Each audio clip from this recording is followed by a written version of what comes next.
Hello everybody, welcome to the Red Devil Experience. How y'all doing? We are here live with the Red Devil recap. Manchester United won, Chelsea won in what was a bit of a boring and dull match, if I'm going to be quite honest. It was a little bit sloppy from both sides. It wasn't the greatest match. We're going to get into all the match. We're going to break it down. We're going to do, live player ratings like how we usually do. And it's going to be a good show. So, yeah, get involved in the chat and let us know how you're feeling about the match. But I think Ruben Amorim definitely has, a big job that he's going to have to do. So, in my opinion, it for sure is something.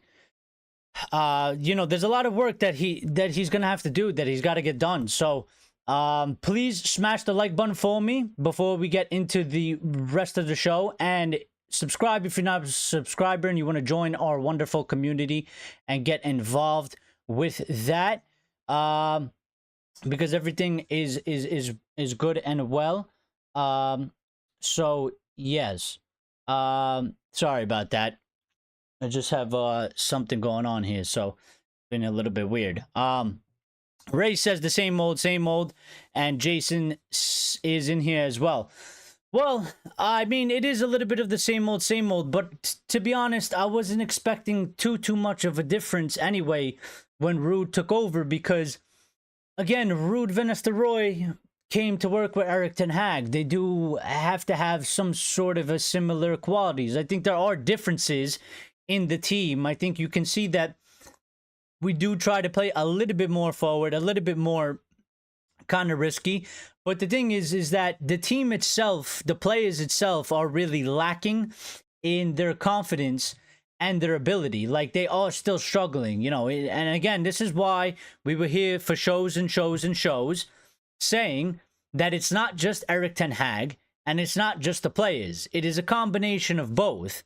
Jason saying that he was expecting a loss. And here's the thing. I think the way we were going under Erik ten Hag, I think it was I think there was a very high chance that we lose this lose this match today.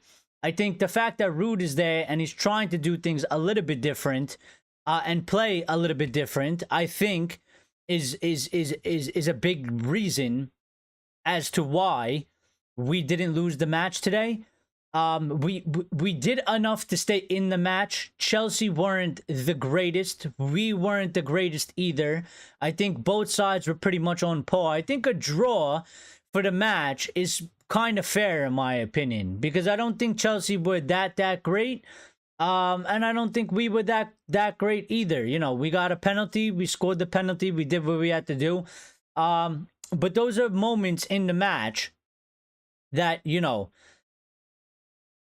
those are moments in the match where, you stay in the game. You make sure you stay in the game because you get a penalty and then you convert it. Now, we gave up a goal. It's a little bit of the same old story in terms of we score, we go up, we can't really hold the lead, we end up conceding.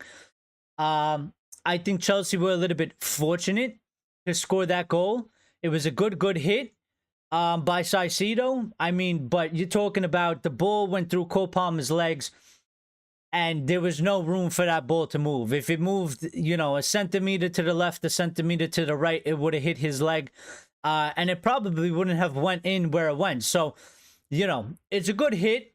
They took the chance that they got. A little bit fortunate, in my opinion, because from open play, I didn't really feel like they were necessarily going to score. Now, obviously, it was technically open play, but it came off of a set piece. It came off of a corner, and that's where I was really worried about, that we were going to concede off of a corner. So we did end up, conceding off of a corner. And it is what it is.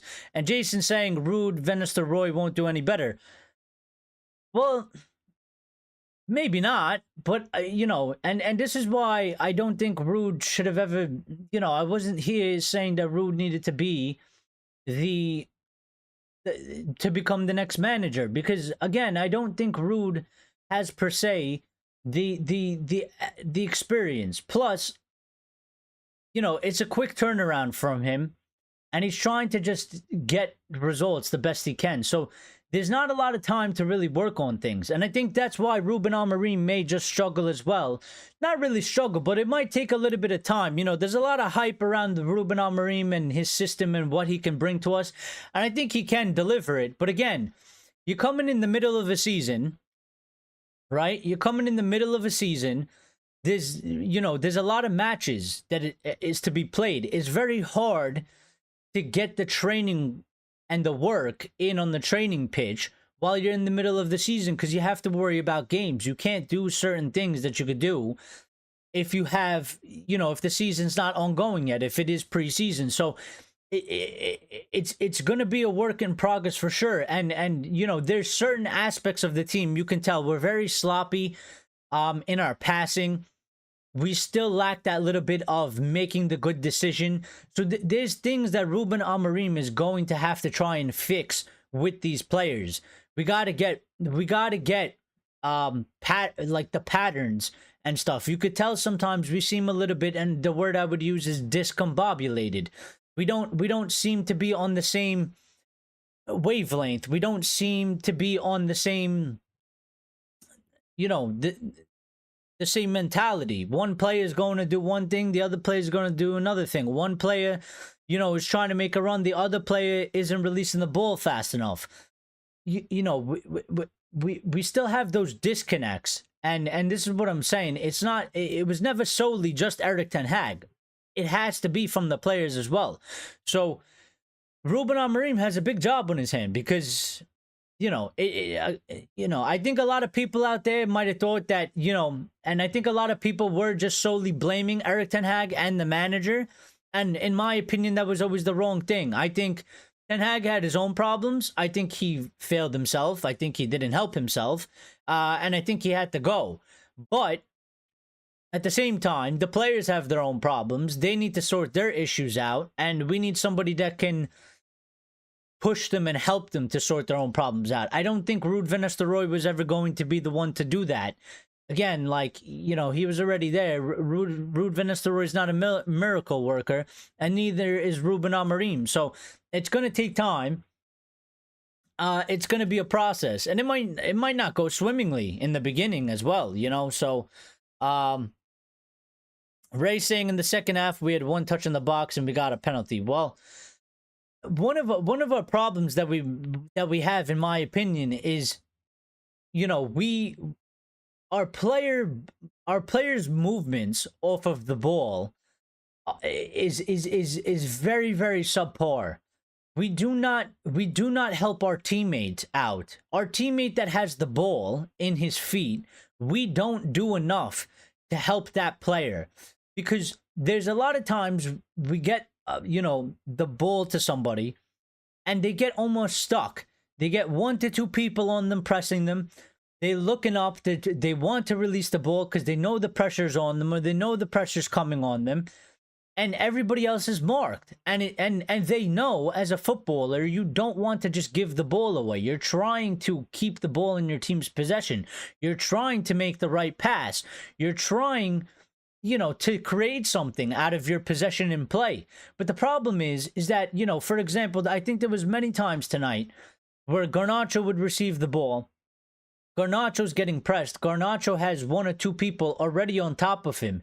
And Garnacho don't really got nobody to give the ball to, so that we can do a little bit of a give and go, because everybody's kind of already marked. Nobody's doing enough to kind of get away from their mark and give options.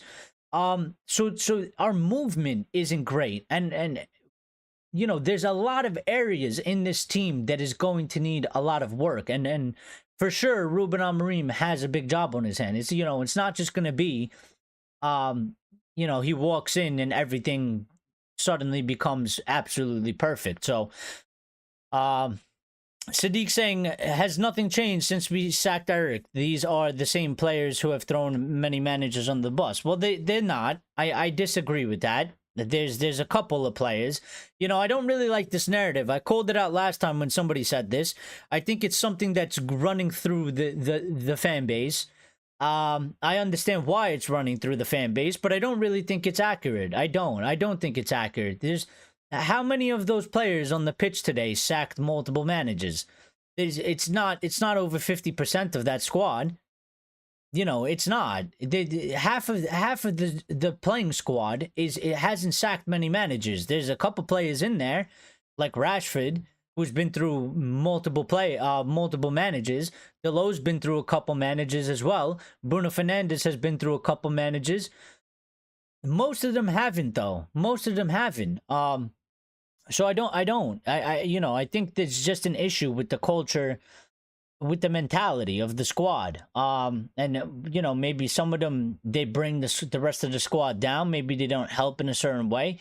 But that's one of the things that Amorim's gonna have to fix as well. So Lyle's in here as well. Says, how many chances does Garner need before he scores? Well, Garnacho for me today was very, very disappointing.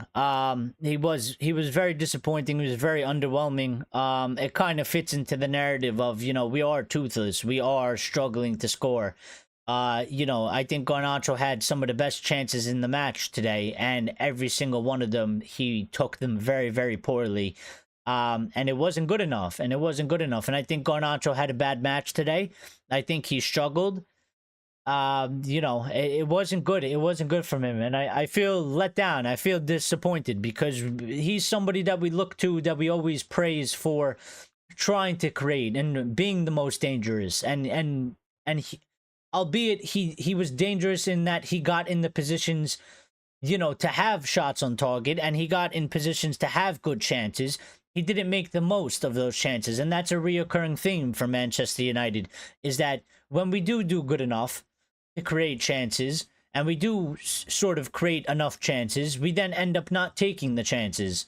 So again, these are problems that it's gonna go when Ruben Amorim comes here, and he's gonna have to fix them. How he fixed them, I don't know. That's his job.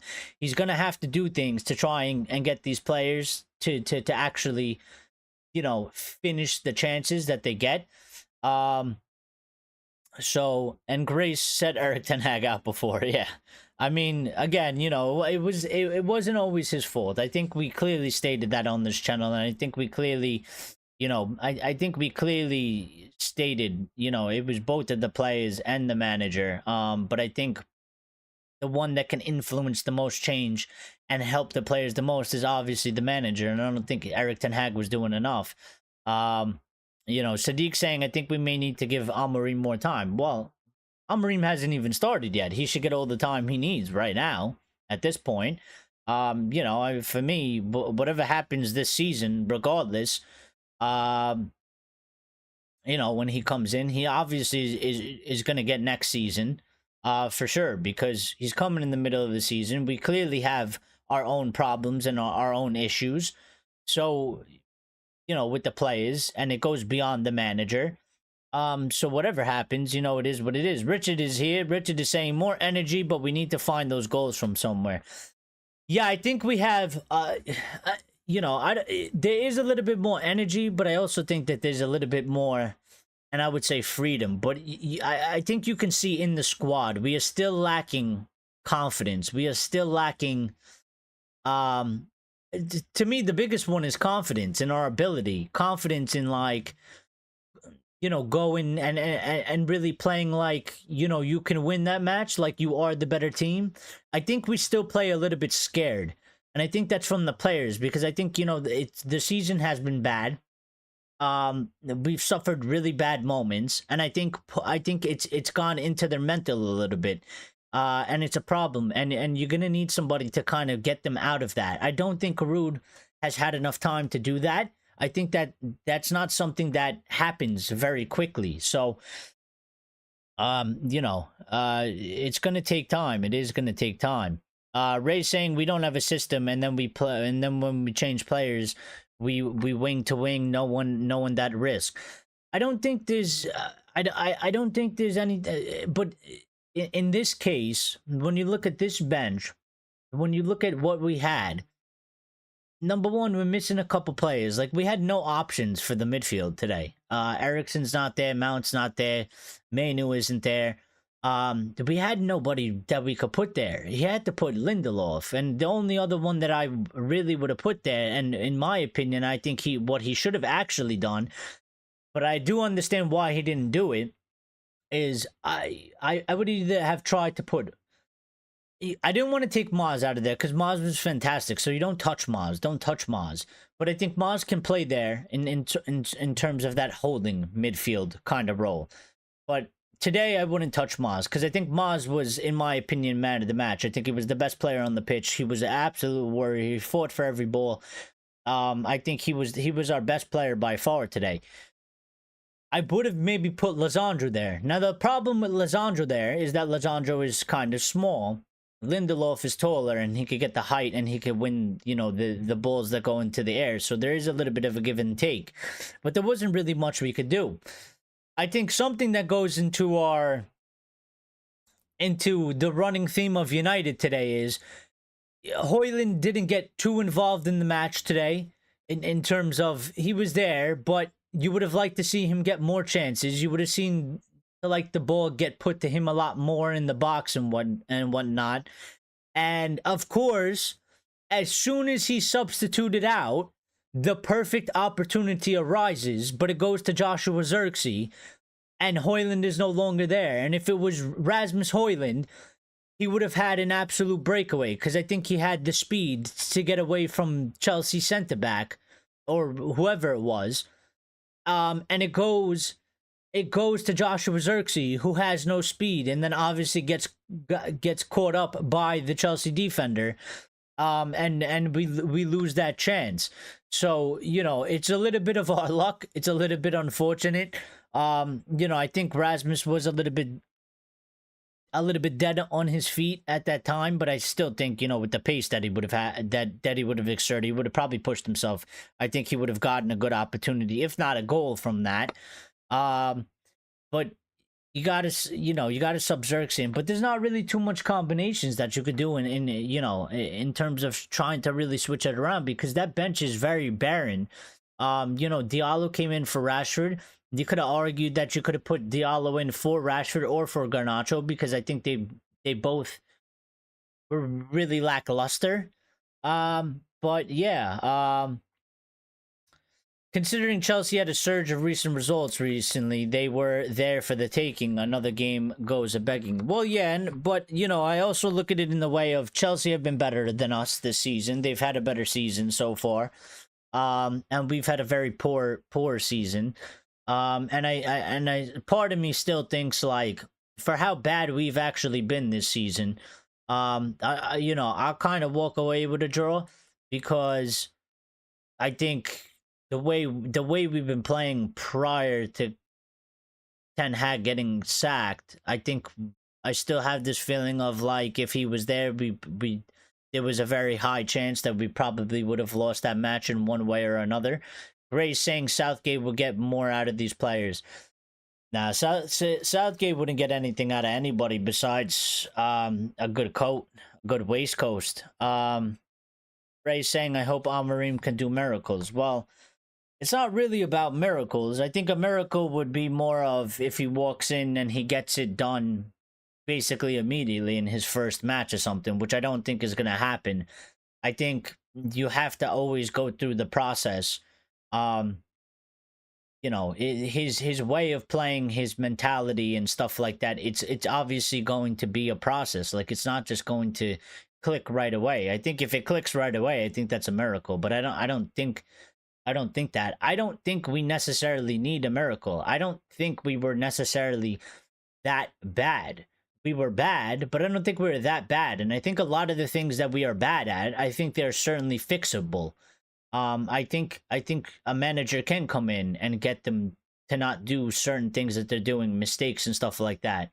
But our system is a little bit up in the air. You know, we've struggled under what Erik ten Hag was doing. It's changed a little bit under Ruud. And we just don't seem so full of ourselves. We don't seem like, you know, we don't seem like we know how to play with each other in a certain way. But I think a manager like Amorim, I think after a certain amount of time, I think he can get the players to know how to play with each other in a certain way. I think that's always possible, but you have to be the right man. So I'm hoping he is. Ray saying the players don't move without the ball, and that's what I said earlier. You know, they don't. They need to help the player that's on the ball. They need to do the movement off the ball better. But you can coach that. And that's what I'm looking for Amorim. I don't think that takes a miracle per se. I think you just really need to coach that, and you need to coach it in a good way. And you need to coach it in a way that the players understand that that is almost basically life or death for the team. You know, you not moving and helping your teammate off of the ball, you will kill the team. Like, it is an important thing that you need to do. So Grace says she suffers with anxiety, and I told another United fan at the park when I was walking the dog that I will go to the game when we win 5 in a row. I'm chilling. I got nothing to worry about. Well, I'm sorry you suffer with anxiety, Grace, but maybe one day soon, Grace. Maybe one day soon. Listen, again, these things comes in periods. We're struggling at the moment. I think we've done a little bit better than we've done so far. I don't think it was an absolutely horrible thing. But obviously it's going to take some time. We are obviously where we are for a reason. You know, we've been playing a certain way for quite some time. And again, it's come from the manager, but it also comes from the players. So the manager's gone. That aspect is going to change. Now we have to look to see how long and how well it can improve from the player aspect. So, you know, Ray saying we need to move forward, not backwards and sideways. Well, I don't think we did too much. For me, the difference that I seen is that we don't do that too much right now. We do it, and I think it's part of Ruud's game plan, because again, Ruud said himself that he does play possession. When you play possession, you can't just always go forward. You can't just always do that. I think under Ten Hag, we were going way more backwards and way more sideways. I think Ruud gives a little bit more license. But when you're on the pitch and you got the ball and you're not trying to lose it and you're not trying to make a mistake and you're looking up and you don't see any options in front of you, the ball has to go backwards. You're going to put the ball backwards because you're holding the ball. You're going to get pressed. You're going to lose the ball.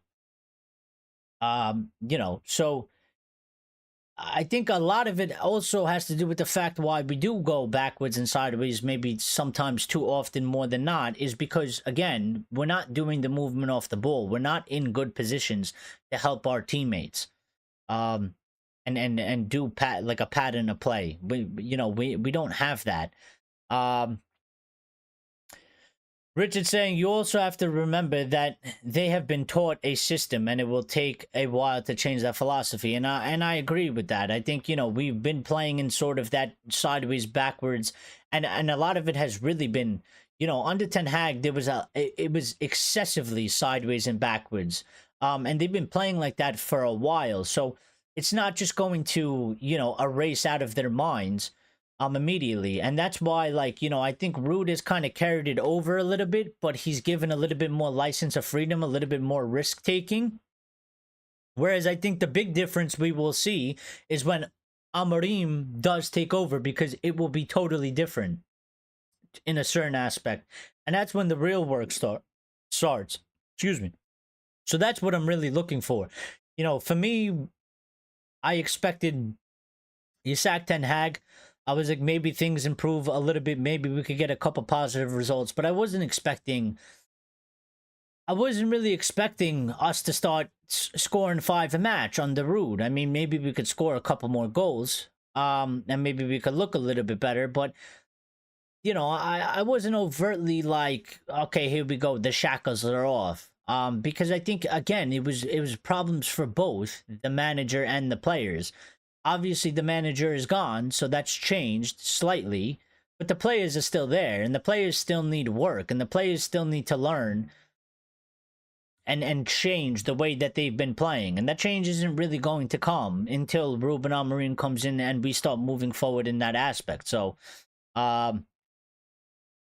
Lion saying bloody set pieces, man, every week. I really don't get this zonal defending. Well, I don't like the zonal defending either. Mark your man and stick two players on the edge of the box to close down the unmarked man there. Yeah, well, we've been suffering with that for quite some time as well. And, we're supposed to have a new set piece. We have a new set piece coach. I think we look a little bit better on the attacking set pieces sometimes. Sometimes it's not very good.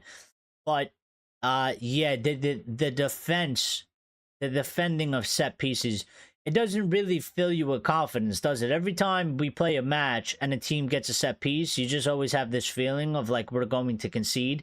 We don't do actions per se a lot defending the set pieces that fills you with confidence. You always feel like there's something's gonna happen, whether they scored directly from it or whether it was something similar today where we defended it. I think it was a good action of getting the ball to the head and getting there first and kind of clearing it out. But then, he was wide open on the top of the box. He had the perfect amount of space and perfect amount of time to hit that ball, and they ended up scoring. So, Sandy is saying, good evening, bro. We have tried. At least we can see that the players are changing bit by bit, but we have to take him back. That guy is lazy. He's feeling. I think he's talking about Xerxes to move the ball. Well, I wouldn't label him as lazy. I think he's just slow. I don't think he's lazy. I think that's a little bit unfair. That's kind of like Berbatov and what they did to Berbatov. I don't think Berba was ever lazy. I think Berba was slow, and I think Berba played his kind of game. And again, listen, Xerxes is lacking, but again, we sort of got to protect him. Like he's gonna need time. He needs to develop his game. He is struggling. He doesn't have that. So he's not coming on the pitch filling you with great confidence in what he's doing. But again, first season, I'm not gonna sit here and say we gotta send him back. I'm not gonna sit here and say that he isn't good enough for United. He's not good enough right now. He needs to develop. He needs to grow. But we got to give him time. He's only what 10 Premier League games into his career at Manchester United. So again, we can give constructive criticism. We can say what he needs to do and what needs to change, but we got to give him that time to get in there. So Ray's saying, I've never seen a team play so flat, so much long like these players. They don't want to play. They don't play for the badge. We won against Leicester reserves and everybody. It's like we won the Premier League. Lions says they keep on asking, where are the leaders of the team? Well, they've all retired.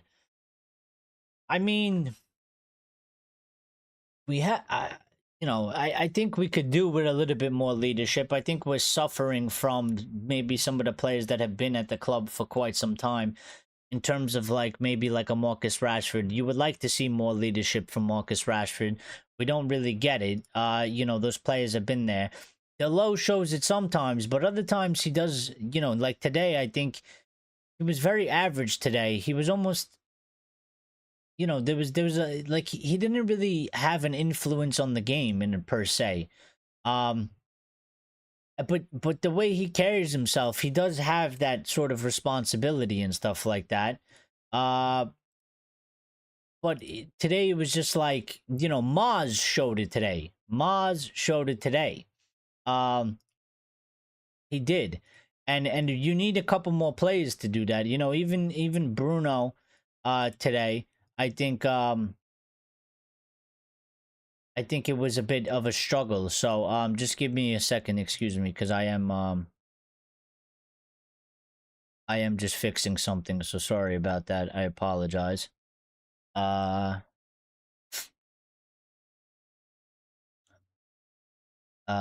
let's do player ratings and then we'll continue the chat and the discussion. Let me just pull these up. Let me pull them side by side so I could see what you're saying, and I'll get the comments in first, and then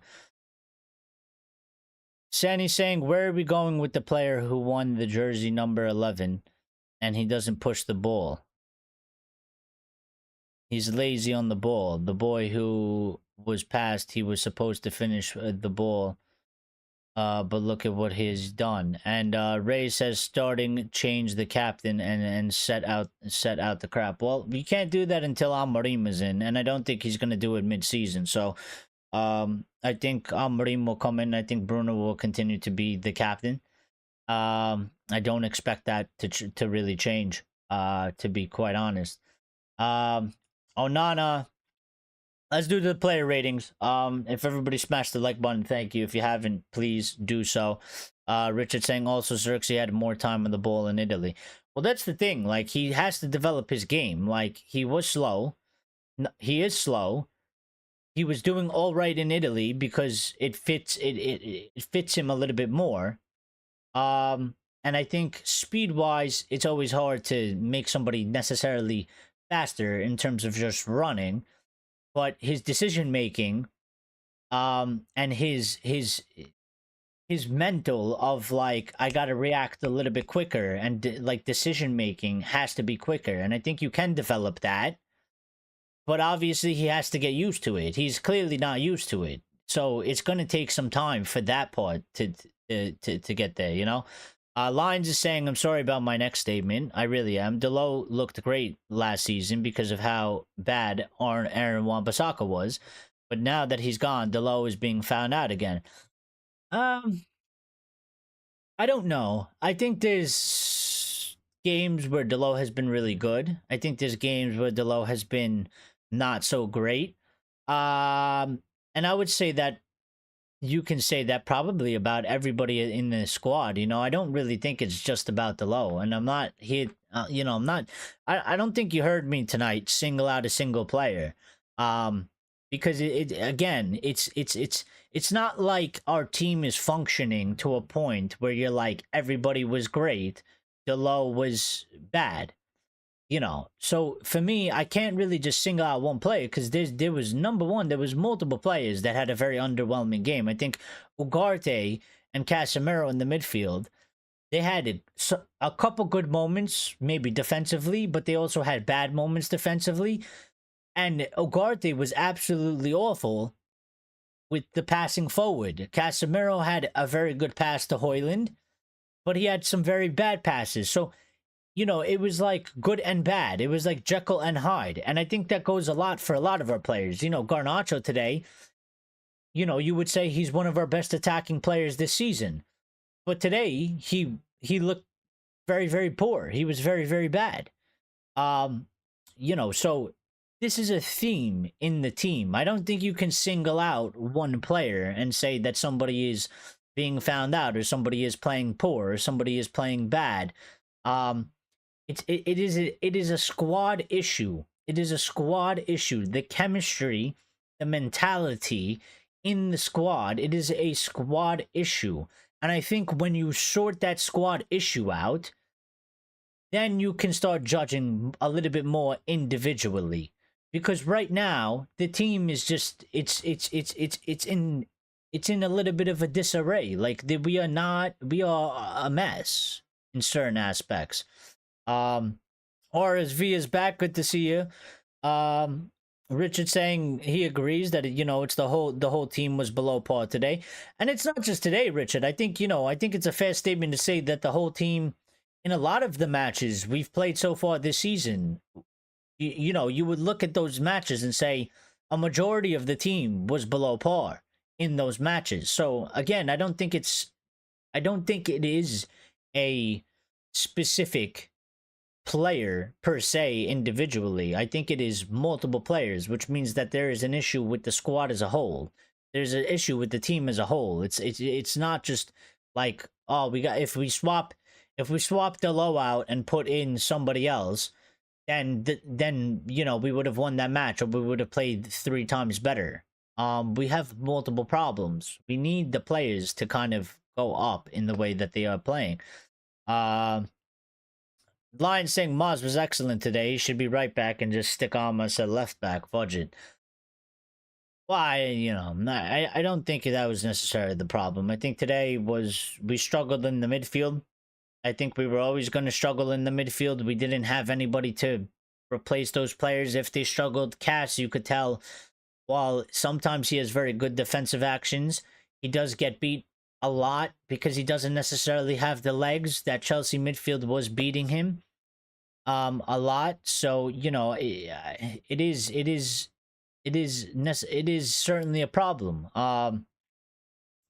RSV saying only Maz, Delit, and Casemiro played well today.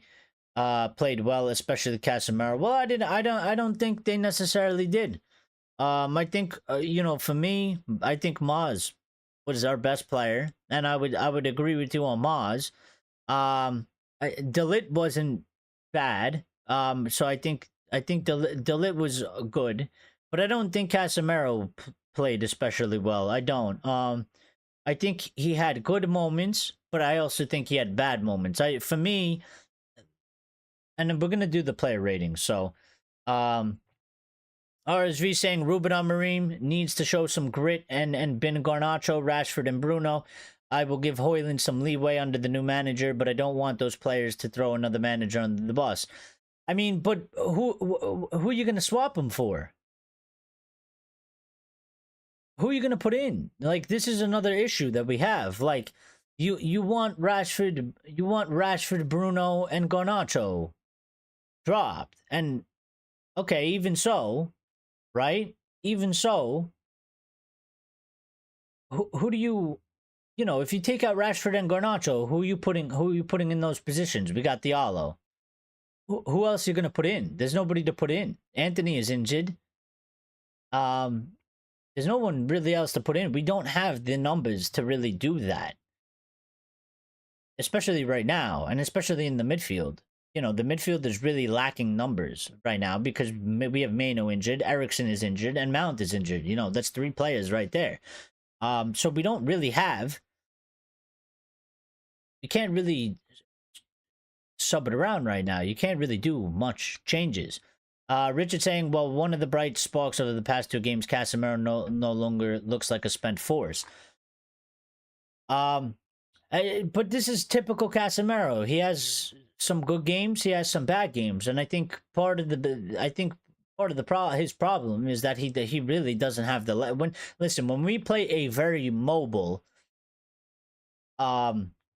midfield against the opposite, like the opposition is a very mobile midfield. He does get very exposed. He does get beat easily. And as being, you know, a holding midfielder, you cannot get beat very easily because there's times where we're pushed up, we lose the ball. It's part of the team's problem.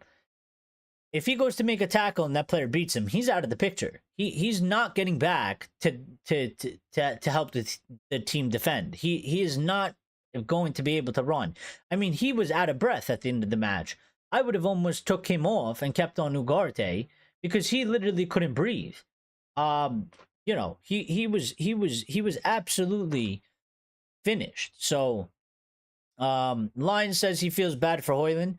I mean, yeah, he could use with a little bit more service. Hopefully that changes. Sandy,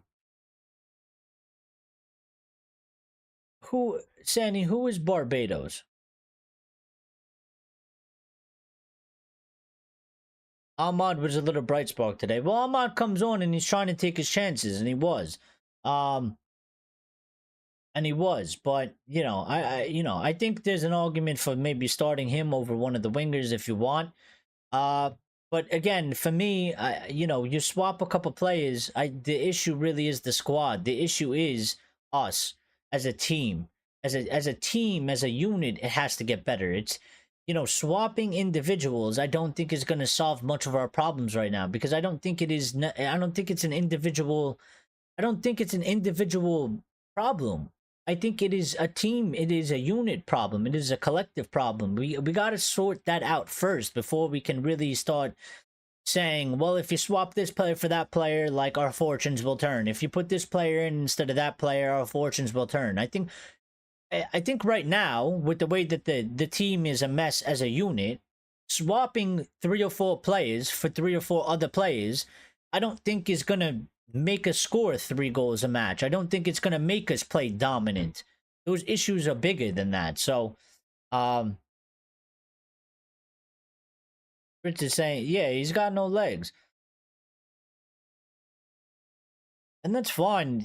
You know, Lions, that's fine if you think that. But what I'm saying is I don't think it's going to make much of a difference at this moment in time. Like, if we start Diallo over Rashford, I don't think we're suddenly going to score 3 goals in the match and play a dominating performance, because I don't think that's what the actual problem is at Manchester United right now. So, well, I don't disagree with you in terms of, you know, Rashford was underwhelming and underperforming, and I think Diallo comes on and he looks like he gets involved very quickly, and maybe he does deserve a chance over Rashford. And I'm not saying to not necessarily change it. I'm just saying, if you do change it and you do make that change, don't be disappointed and don't be upset if we still see something similar to what we're doing, because I don't think that is the big issue that is leading to the performances that we are having. Um, yeah, we do need patience, Richard. Let's do the player ratings and we'll continue the talk, because we're about 40 minutes in, so I want to do the player ratings. So for me, Andre Onana, I'm gonna give him a 6. I think, he didn't have much to do. I think, to save that shot, I don't think a goalkeeper's gonna save that shot. For the goal. Somebody should have been able to get to him, or either sitting on top of the box or run out of the box and kind of pressure him. I don't think there was much. It was a brilliant strike. It was in a perfect spot. Very, very hard spot. So I don't think Andre Onana was ever gonna really save that. Um, and he made a couple good saves, as Richard said. I think it was I think it was a standard performance. I don't think he had a lot to do anyway, but he did make a couple good saves when he needed to. The goal went in. I don't blame him for the goal, so I give him an average rating. He didn't keep a clean sheet, not per se his fault, but below for me, I give him a 5 today.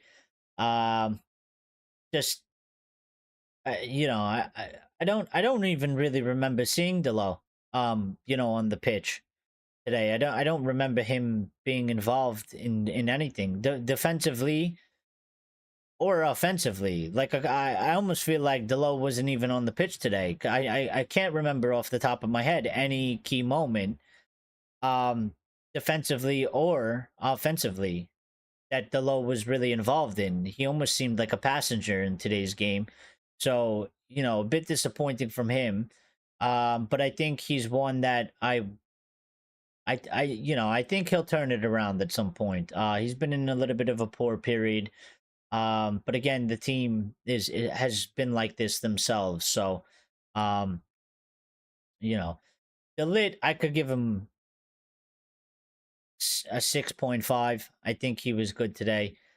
He had that slip up that almost led to a goal, but I'm not going to be too harsh on it on that. They didn't score from it, so and obviously he didn't mean to slip and give them that opportunity. So he obviously wanted to stand on his feet. We had a couple players slipping on the pitch today. I don't know what was going on with that. I don't know if the cleats are no good. I don't know if we overwatered the pitch. I didn't see too many Chelsea players slipping, but our players seem to be slipping. So I don't really know why.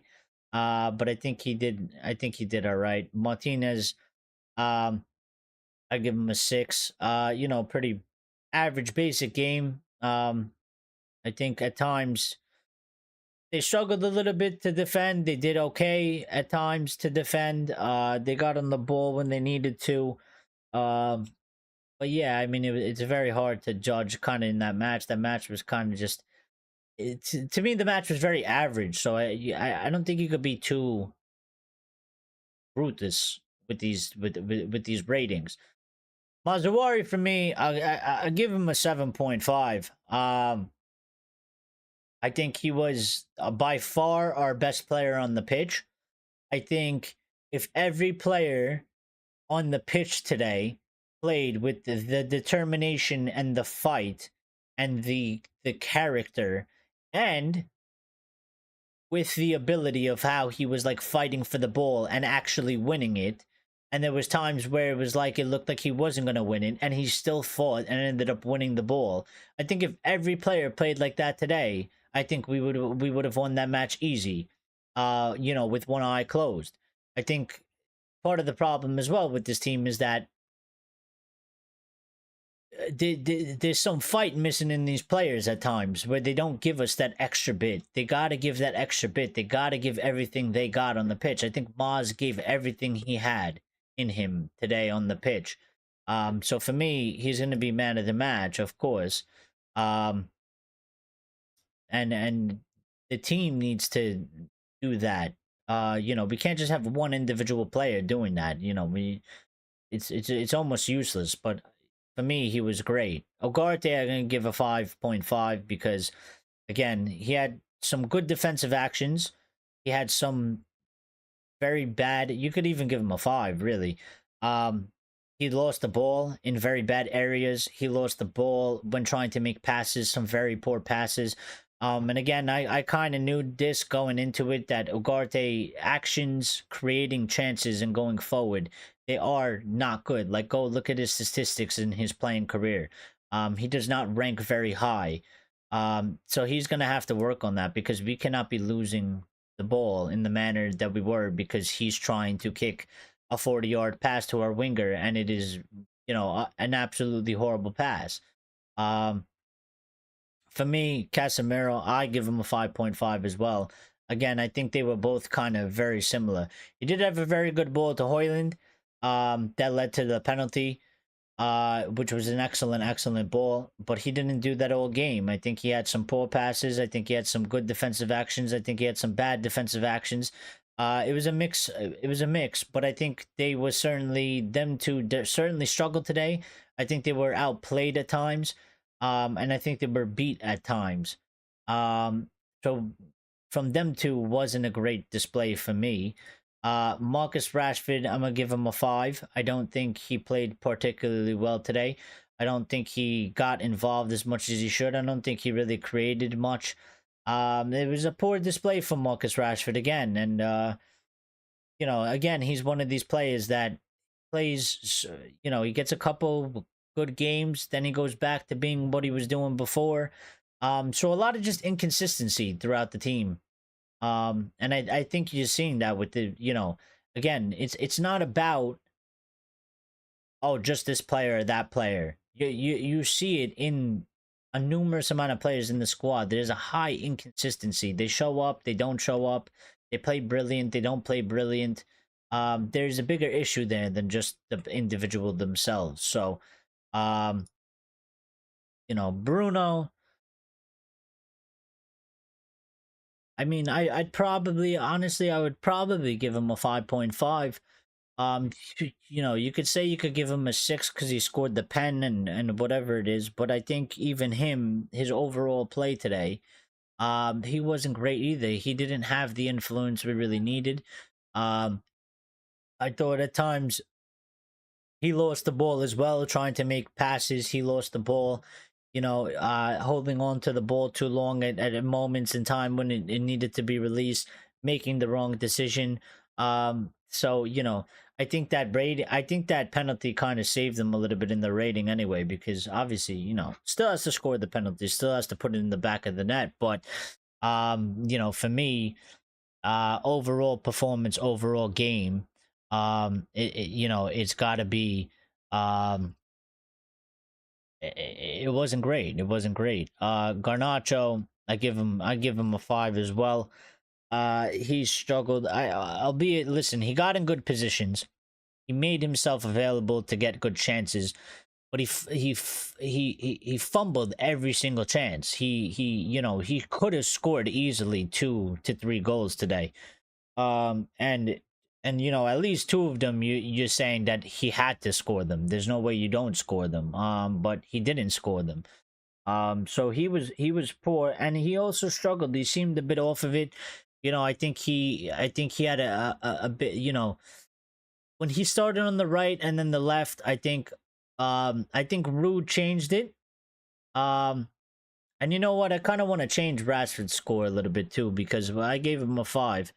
I would probably give him a 4.5, to be quite honest, because Marcus, the non-tracking back that he does, I mean, we were getting absolutely exposed when Marcus was on that left, because they're overlapping and he's not following them back, and Maz has to mark two people, which he can't do because he's one person.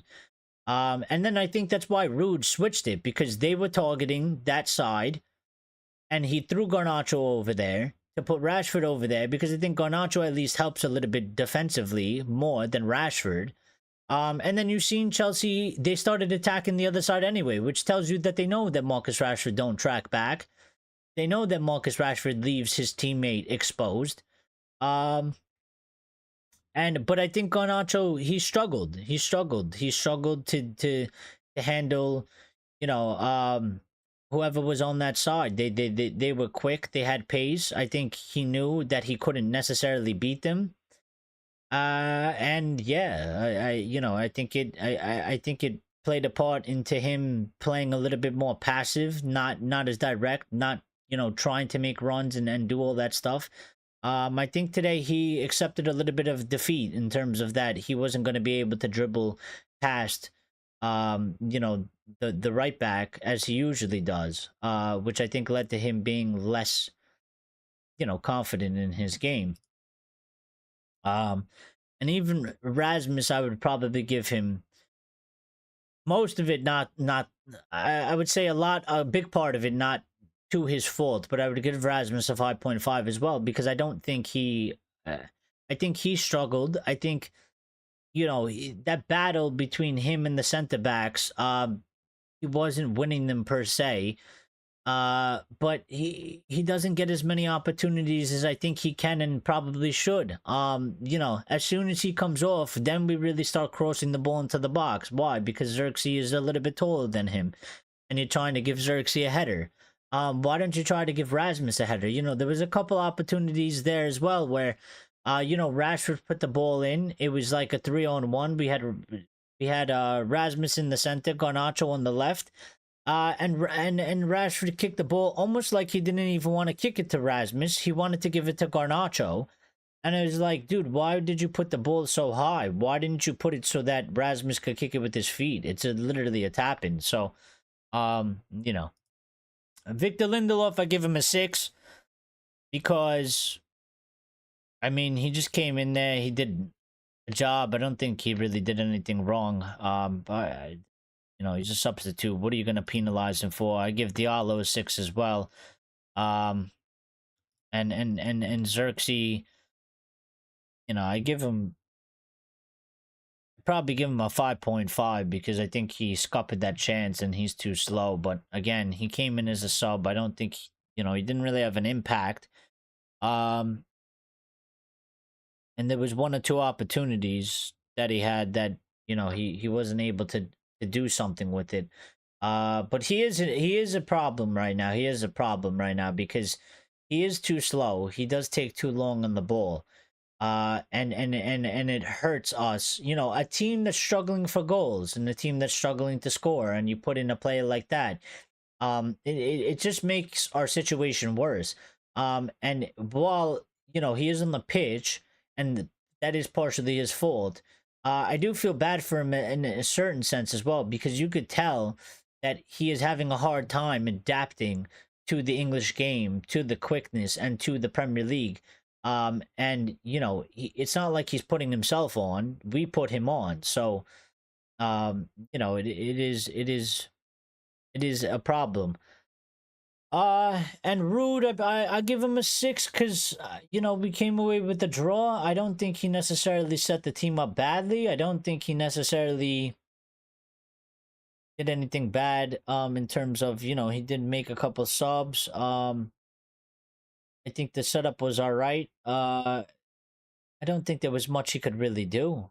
But with the squad we had, I mean, you look at that bench and it was really like, there was nothing really going on. So, um, yeah. Um,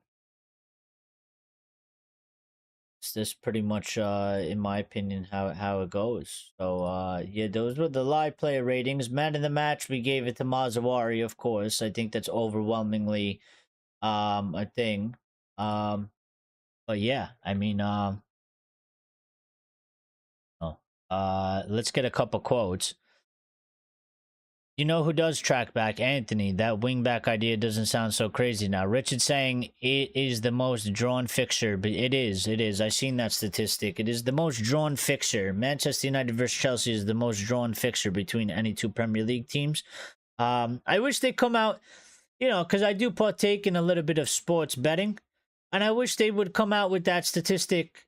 They always put out those stats or that kind of record after the match has started. I didn't see it until like it was too late. I was like, I would have just bet on a draw.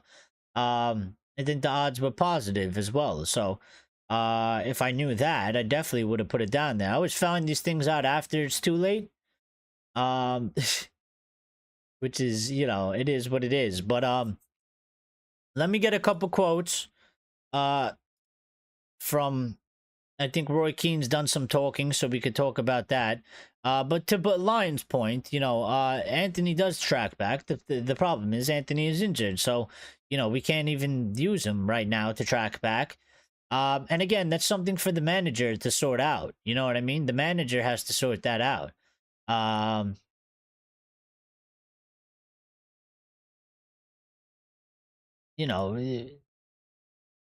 Let's see what Roy Keane was saying. I think what we should do, though, and something that maybe we should be looking to do, is, I think when you put Rashford on the right, maybe I was a little bit wrong. I thought maybe you could make him create a little bit more, but he just seems so off, and out of place when he plays on the right. I don't like Garnacho on the right either. So I think what we can do, at least, albeit I still think, we have bigger problems. I think what we really, really need to do is play Diallo on the right, and you then therefore have to switch between Rashford and Garnacho on the left and let them fight it out. Because they clearly both played the best on the left. They clearly both want to play on the left. I think they have better performances on the left. But obviously, you can only play one on the left. So I think, give Diallo the right spot. I think he plays the best on the right out of all three. And if you want to include Anthony, all four. When Anthony comes back, he could be a backup for the right side. And, for the remaining games until Amorim comes in. And on the left, you got to pick, you pick one between Rashford and Garnacho to start. And then if one doesn't perform, you take him out, you put in the other one. Drop Rashford and play a young player. Well, I'm saying, regardless of whoever it is, whether you pick Garnacho or Rashford, whichever one you want, because at this point, I mean, I personally would pick Garnacho because I think he's been better than Rashford this season. But today he was poor, and so was Rashford. So they were both bad in their own different ways as well. But I ultimately put Diallo on the right. I think he plays the best on the right. I think he performs the best on the right. And then you make the decision, whatever you go with. You pick Garnacho or Rashford. Start one of them, and and then the other one comes in as a sub. And especially if one is not playing good at all, then you bring in the sub. And then if that one performs, then they take the starting spot and the other one becomes the sub. I think that's something that we certainly have to do. Lion says, what makes Xerxes better than Wheatley? Ability-wise, I don't know. Maybe nothing. In terms of, I guess you would say, experience in first-team football. That's pretty much about it. Wheatley obviously hasn't played many minutes in first team football. And he hasn't gotten really any minutes. He still kind of plays with the reserves. Joshua Xerxes has played, with Bayern Munich, and he played some there, and then he was playing first team football for Bologna. So, maybe just a little bit more experience in terms of ability and quality. Maybe there isn't a huge amount of difference. I think it's a good point, because for me, even when I look at Wheatley, when I seen him play the few minutes that he's played, I do think he's similar to Xerxes in that way, that he seems a little bit slow. He seems a little bit like he's not ready. And I would be a little bit cautious of putting Wheatley there because I don't think he's ready, in my opinion. I just don't think he's actually ready. And I could say the same exact thing for Joshua Xerxes, though.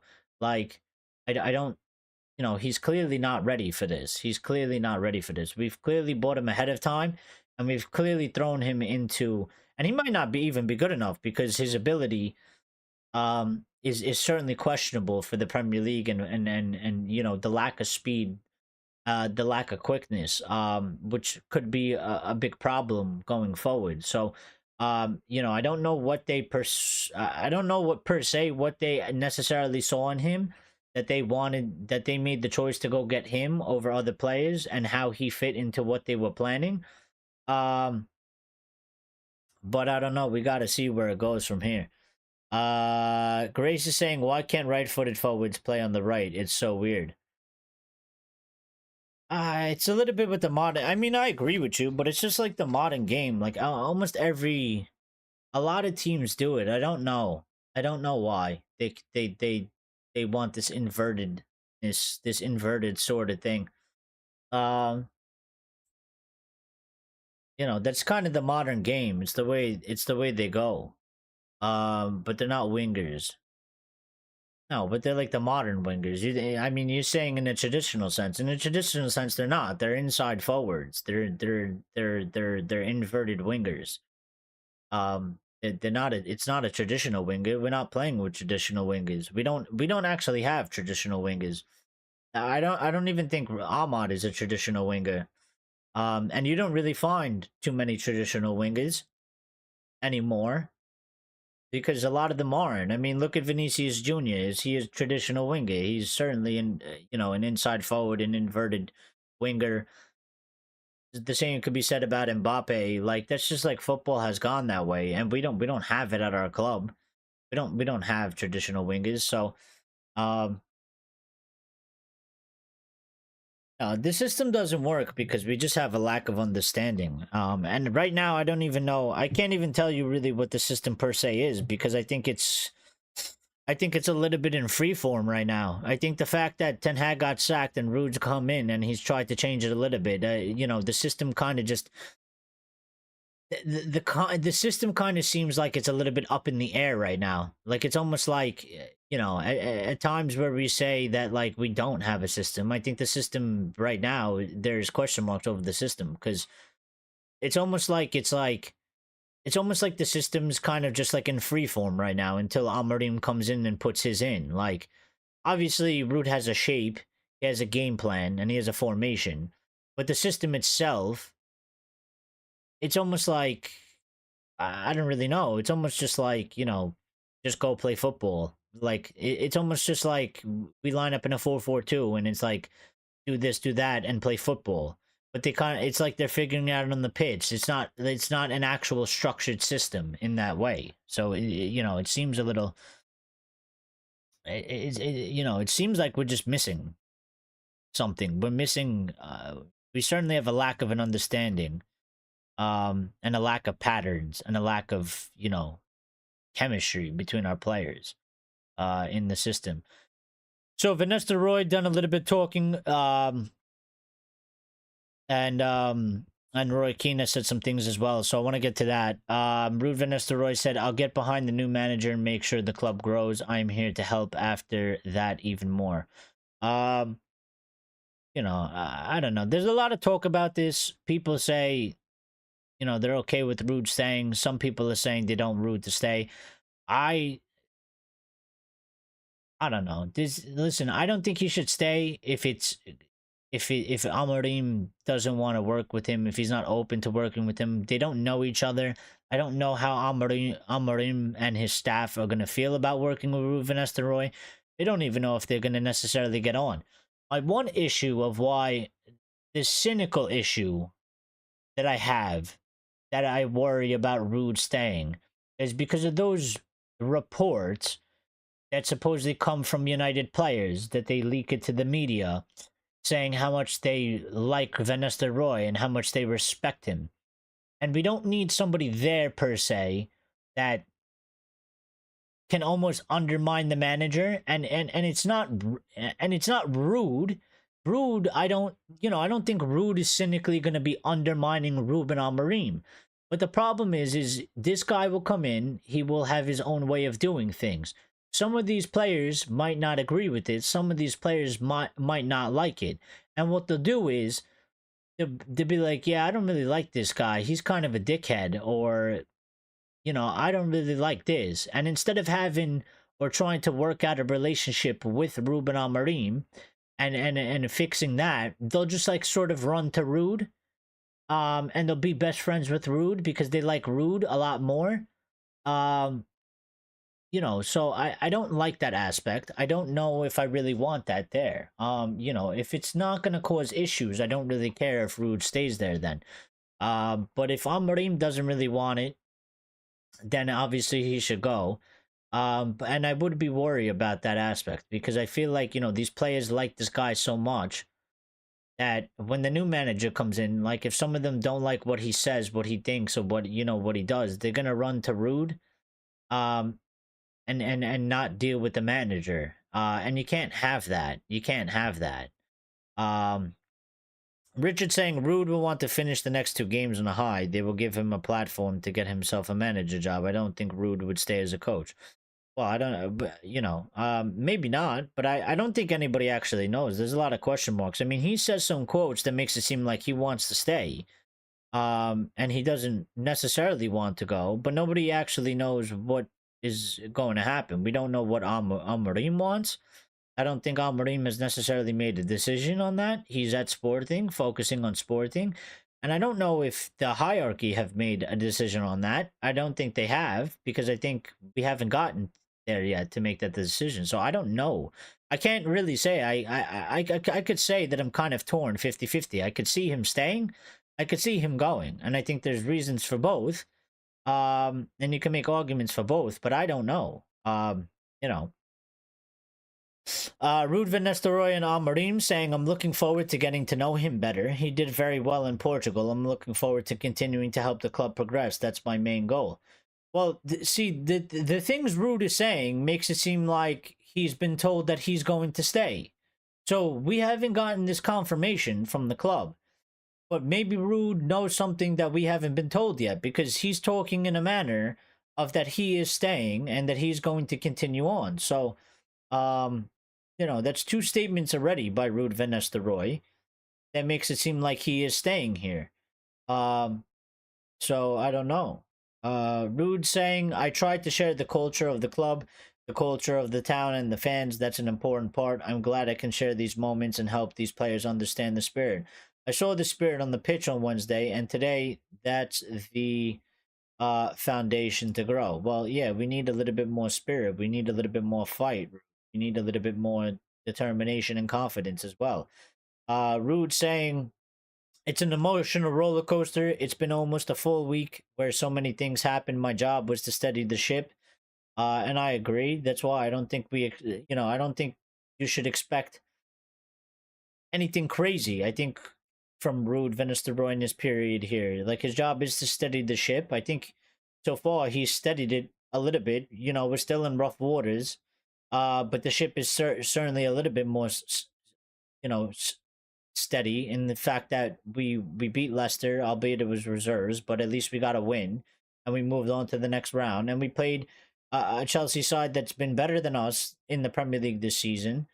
And we were home, and we walked away with a draw. And I think in other circumstances, Chelsea would have came to Old Trafford, they would have beat us 2-1, 3-1, and we would have, walked out of Old Trafford with our tails behind, tucked in between our legs. So, Ruud van Nistelrooy overall, it was a very good performance. The players did really well, and fought in every inch of the pitch. It was very good to watch that bit. I think they could have done more, Ruud, but I don't expect it to really come out and hammer the players. Obviously, in the dressing room, and I think Ruud's a little bit old school like that anyway. Like, he's not going to come out and hammer the players. I think in the dressing room behind the scenes, I think he's going to give them a little bit more. But yeah.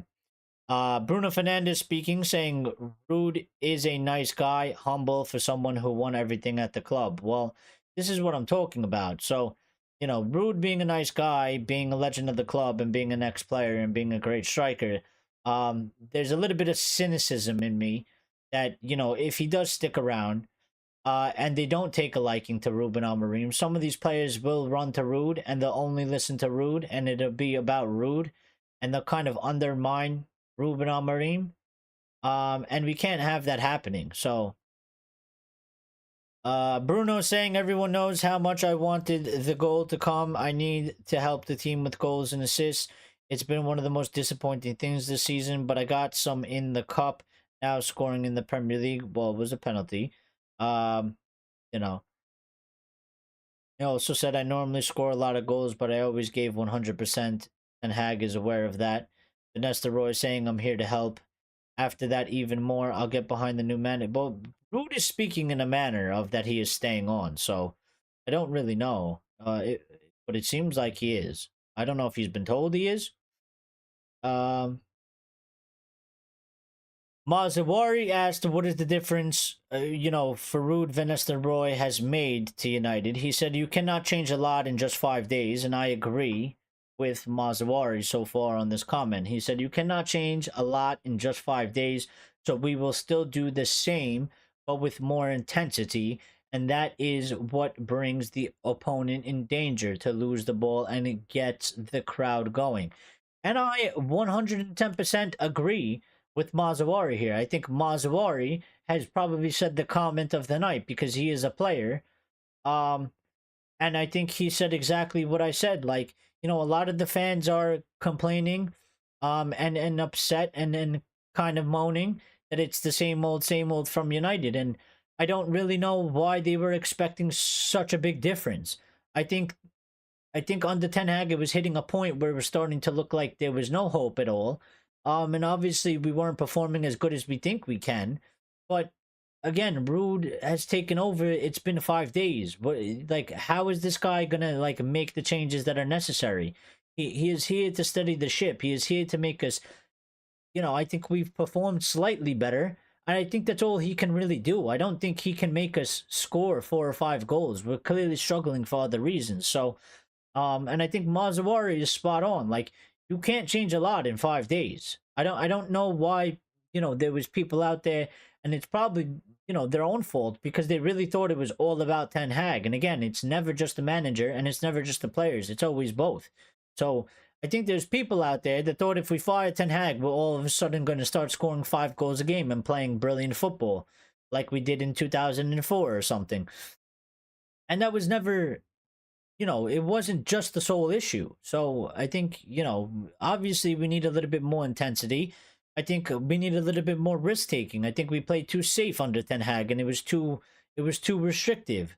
But it's not going to bring the changes that we actually need.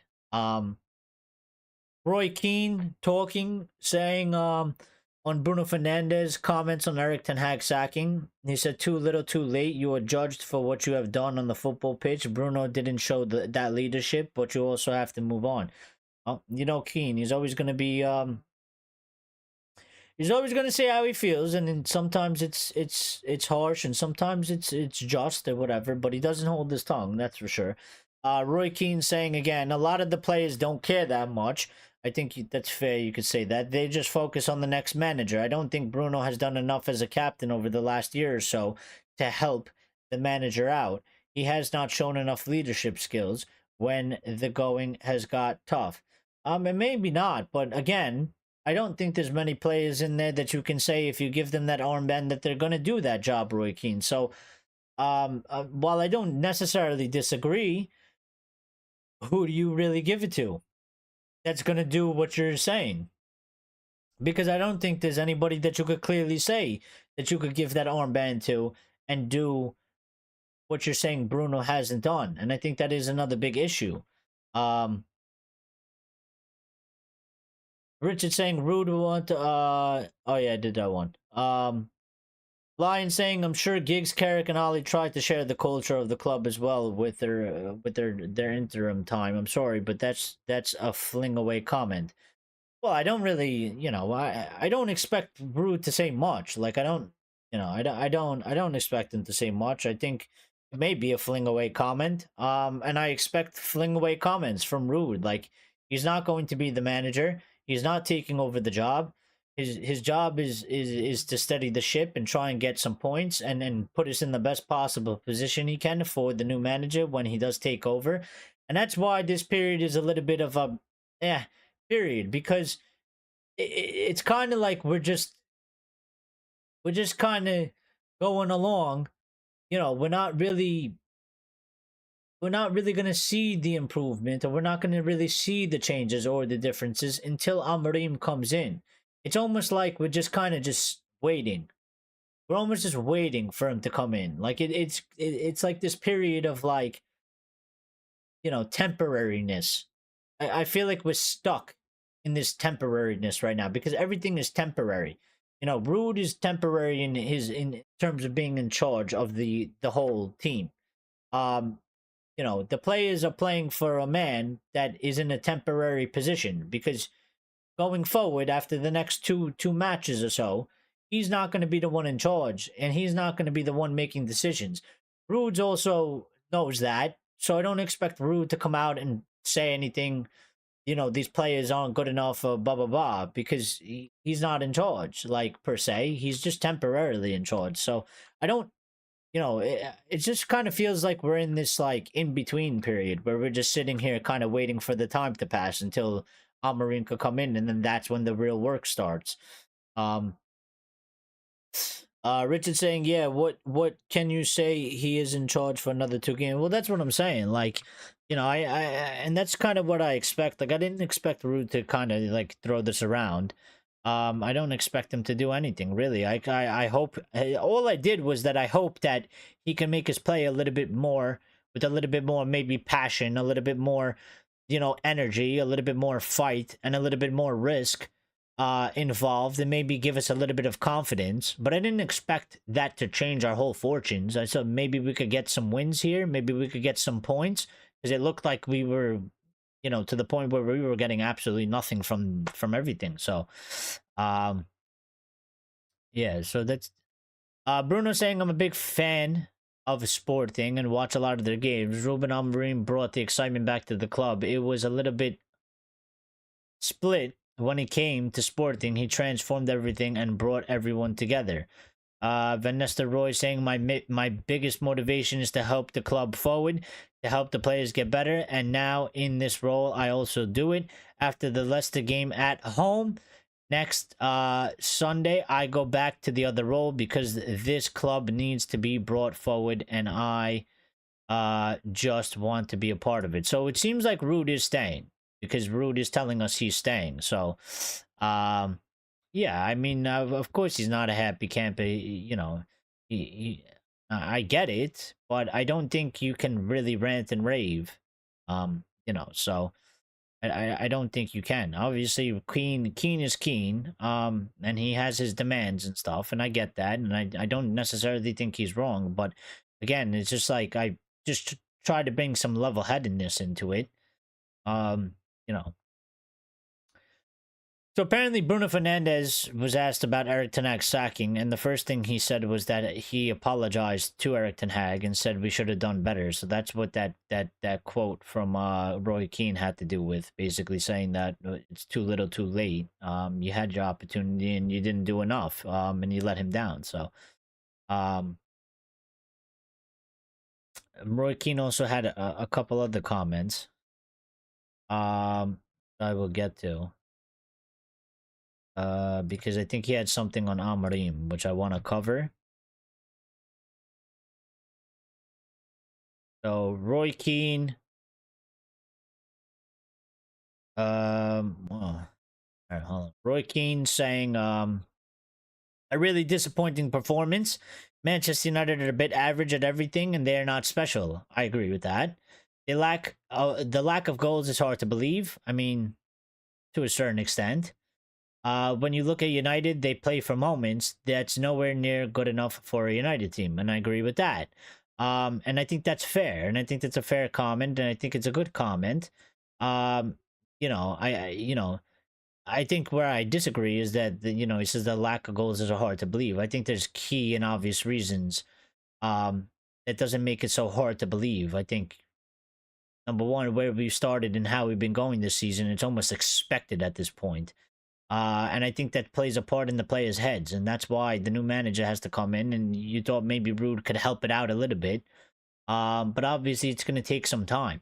We clearly have we clearly have an issue that we're going into matches. We are not confident. We don't feel like we're going to score, therefore we don't score. And we need to change that kind of fortune around, you know. And he also had. So I think we have 12 points from 10 games, means it is the worst start to a league season for Manchester United since 86-87. Richard, you want to fill us out on that season, that year? How did that go? There was a managerial change in the November of that season too. You want to fill us in on that, Richard? How did that end up going? Because I don't know. I can't tell you off the top of my head. I would have to look it off. But Richard was obviously there.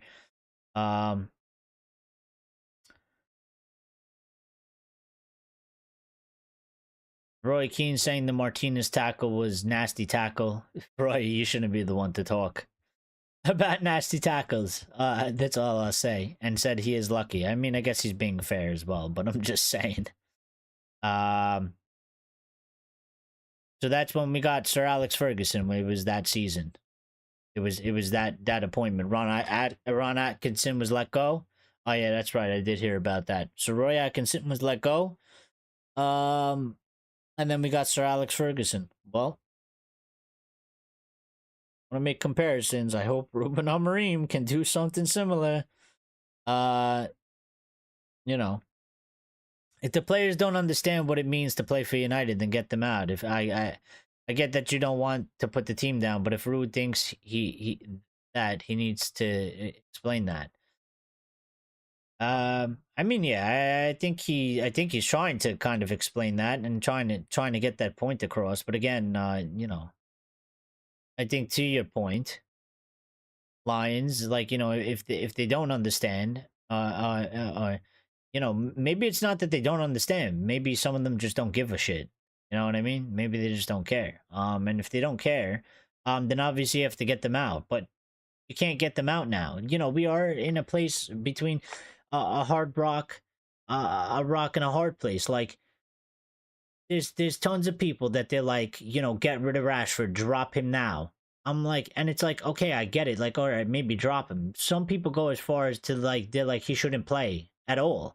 And it's like, well, you know, it's not even to argue if he should play at all or not. It's the fact that you get rid of Rashford right now. Who is coming into the squad to replace him? Like, we don't have the numbers to actually do this. We are in the midst of a season. We need to try and get the best out of these players that we have, and we need them to play good. You know, we don't have the freedom to be like, Rashford, you've been shit. You've been a problem at this club for quite some time. You're not playing ever again for the rest of the season. You're going to sit in the reserves, and in the summer we're going to sell you. Because who are we putting in to fill that role? We don't have anybody there. Like, we are stuck with these players right now. So the only option you have is to try and get the best out of them, try and make them play well.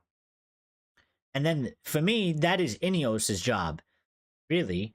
You know, if the player is there showing up to training and stuff, I mean, the manager could have a little bit at hand, but again, Ruud is temporary. Ruud's just there to steady the ship. I don't think Ruud's gonna do anything that's gonna be like fundamentally game changing. I think he's just there. He's just there in a temporary role. He's trying to get some points. I don't think Ruud's gonna do anything. You know, it's almost like asking Ruud to like take the armband off of Bruno Fernandes. Like, that's never gonna happen. He's not gonna do any changes that are gonna be like have a 100% negative impact on the squad. So like, you know, he's gonna kind of keep it the same and just kind of try and get some results. But yeah, Richard was saying, you know, we got Sir Alex, and we sacked Ron Atkinson and got Alex, and also another good cup manager, much like Erik ten Hag, but in regards. So maybe history is repeating itself a little bit there. Richard, let's see, let's hope. Let's hope so, in some sort of way, one way or another. Amir is saying systematically and defensively we were solid, on track to start a solid rebuild. Offensively, there's just so much hesitation and no composure or execution and conviction in front of goal. And I think it's a good statement. Um, I think even systematically, I think we could work a little bit better in terms of like positioning on the pitch. I think it could be a little bit more solid, a little bit more structured. Um, but there is much hesitation. I do agree with you, offensively, and there's a lack of composure for sure, and execution for sure, and conviction for sure. I think all those things, and this is what I'm saying. Like that is a squad issue, the team issue. Amorim is gonna have to figure out how to, and I think it starts with their mental. I think it starts with their mentality. Like you really got to get them to believe, and then you got to do the work in on the training ground. It is with patterns and mentality, and just repetition, and getting them into sort of that groove of like doing certain things on the pitch and then scoring goals. So, Amir is saying huge lack of attacking quality. Amorim must transform that, and yeah, he's gonna have to. It's gonna be a big job, and it's probably gonna take some time. I mean, just to Richard letting us know that how things went. Where Ron Atkinson was gone and Ferguson came in, like and then Ferguson came in. It took Ferguson like years. So even if history does repeat itself, that means that for Amorim, it won't be done in 3 seasons. It won't be done in 4 seasons. It took Ferguson a numerous amount of years to start doing what he ended up doing. And it took a lot of time. So, if history does repeat itself, that means that he comes in this season, the next season and the season after, they're not going to be where we per se want to go. It took 6 years to be exact, and it was a lot of up and down. There was I forget which one specifically, but there was one season that we went all the way up, and then the following season we went down. We suffered from injuries, but also we were just not playing so good. And then we kind of went back and forth until we kind of solidified that foundation, and then it was kind of like we were just ready to go, and we just kept going from there. And then we elevated ourselves to a point where we were like, all right, this is the big push, this is the time for the big push. And when we started making the big push, we were in such a good spot that we never had to really change much. And we were together for numerous amounts of years, so we could just keep going the way we were going and building. So uh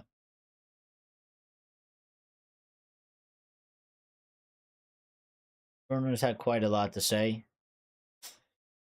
Um,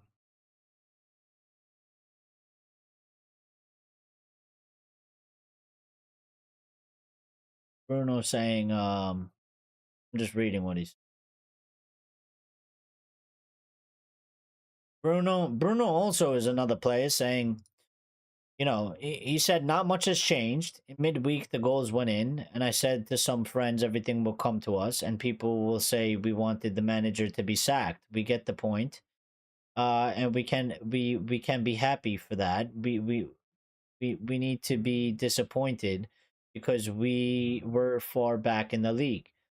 And again, like, you know, again, I don't really understand why a lot of our fans were I mean, maybe because it's happened in the past, but I don't think, again, like, I always said it was a manager and player issue.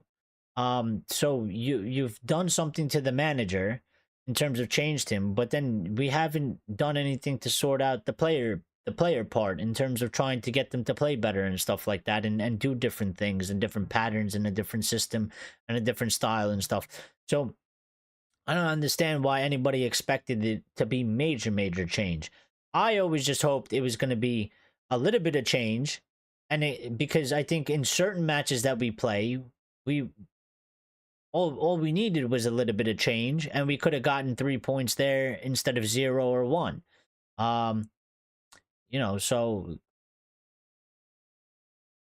Lion saying that I actually think that our attacking players are solid. We're just not utilizing them correctly. Well, but what do I know really? Well, no, yeah, I mean, I think a lot of our players. I think a lot of our players. I think we have a numerous amount of players in that squad that I was like, I don't think they're actually as this bad that they have been. Like obviously they're this bad because they've been this bad. But I think actually if you get them in a good place, I think we have a lot of very good and solid players. They're just playing very below their ability, and they're in a very bad space right now and performing very bad. So yeah, I that's I do believe that, but we need and maybe we aren't utilizing them necessarily correctly, but I think also the system that we implemented wasn't always the correct one, and it wasn't a very good one. So again, that's why we're kind of in this space of where we are a little bit stuck. Like we need Amorim to come in so we could actually start moving forward, because we're kind of just standing around with our hands in our pockets right now, kind of just waiting for somebody to come pick us up. You know what I mean? Like it's like you at the bus stop. Like you're hanging out at the bus stop, you're just sitting there. You're not going anywhere. You know what I mean? You're not going really forward. You're not going back. Like you're not going. If you left your house and you walked to the bus stop, like, and you just sat at the bus stop, like, you're not going back to your house. So you're not going backwards, but you're also not going where you need to go because you're just sitting there waiting for the bus to come and pick you up. And that's how I kind of feel like we are right now. Like, we're just at the bus stop waiting for Amorim to pull up with the bus to take us to where we need to go. And we're just kind of just sitting there with our hands in our pockets, or we're on our phone, and we're not really, nothing is really being accomplished. Nothing is really getting done. So, yeah. Listen, I'm gonna end the show today, guys. Here, it was good show. It was good to talk to you guys. I gotta go because I'm hungry and I need to eat, and I haven't eaten anything, and I gotta take care of some things as well. So I'm gonna go. We don't have to run these shows too long. So let's see. Let's see. Maybe probably. I'll let you guys know if we go live for sure tomorrow. If we do, it will most likely be a later one. Again, the clock has changed back here, so we're back to 5 hour difference. So it would be anywhere from you know, 8, not 8. Yeah, 8:30 p.m. to about 9 p.m. 9 p.m. UK time that will go live. But I'll let you guys know for sure in the community post. We'll see what goes on tomorrow. I gotta see what I have to do and if I got time to do it. And also we need some good topics to talk about as well. So if it's a more so or a quiet day, then there won't really be much to talk about. But we'll see. We will see. And Richard saying that so when Sir Alex came in, we had a lot of good players we had to clear out so as the culture would change. Norman Whiteside, Brian Robson, Paul McGrath, and Gordon Strange. And Richard saying thank you. Thank you, Richard. Nah, yeah, it is a good point. But listen, we could only do that when we get to the summer, really, right? You know what I mean? Like that's INEOS's job. That's INEOS's job. So right now we just need to use these players that we have. We got to try and get the best out of them, so that we can perform the best we possibly can with these players and get into the best possible position that we can. And then you start with that kind of cultural reset change with the players that need to go, players that have been problems, players that don't work at this club, players that aren't, good with the system. But we can only do that in the summer. Maybe we could do 1 or 2 in January as well. We could look to sell in January. I just think that January 1 is a very short period, and it's very hard to do business. It's not impossible to do business. People do business, and you can do business. But I just think the sheer amount of what that would accumulate to, it's going to take a while. So I think even if you were to get rid of somebody like Rashford, I think it would take weeks. I think it would take 2-3 weeks. That's basically all of the January transfer window. So I don't think it would be something that could be done. You know what I mean? We need to do a lot more. So But maybe you could start there, use that money, bring somebody else in. So I don't know. We got to see. But thank you guys. We'll catch you on the next one. I appreciate it very much for stopping by, talking by, and thank you to everybody that smashed the like button and has gotten involved in the chat. Shout out to everybody. And we will see. You know, if we don't go live tomorrow and we don't speak tomorrow, we'll obviously then go live Tuesday. So we'll speak with each other very, very soon. Be good, stay safe, and everybody enjoyed the rest of your Sunday, evening / night.